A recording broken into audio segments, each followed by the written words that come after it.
যোগব্যায়ামের মাধ্যমে কিভাবে শরীরের বিভিন্ন রোগ প্রতিরোধ করা যায় সে বিষয়ে শিক্ষা দিতে সোমবার মন্তেশ্বরের মালডাঙ্গা বাজারে এলাকার মানুষের সুবিধার কথা ভেবে প্রেরণা যোগা সেন্টার নামে একটি যোগা প্রশিক্ষণ কেন্দ্রের উদ্বোধন হয়।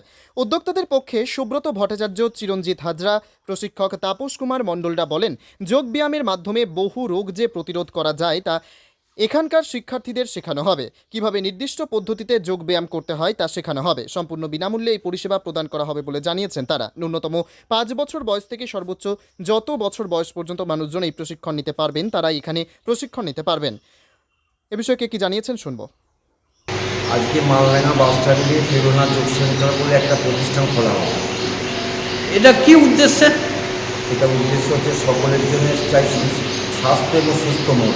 কাদেরকে এটা শেখানো হবে? এটা 5 থেকে 80 বছর বয়সী সকল মানুষকে এই শিক্ষায় শিক্ষিত করা হবে। এটা কি পয়সা দিয়ে? এটা ফ্রি অফ কস্টে। ফ্রি অফ কস্টে। আচ্ছা, এটার উদ্দেশ্যটা কি?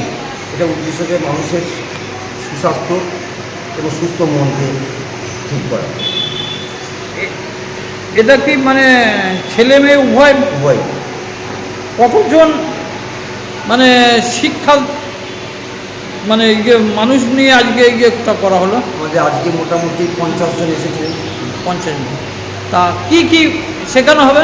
এখানে যোগ, প্রাণায়াম, মুদ্রা, যোগ নিদ্রা, মেডিটেশন, বিভিন্ন রকম মানে সায়েন্টিফিক প্রসেস এখানে শেখানো হয়। পূর্ব বর্ধমান থেকে জ্যোতির্ময় মণ্ডলের রিপোর্ট, পিবি বার্তা।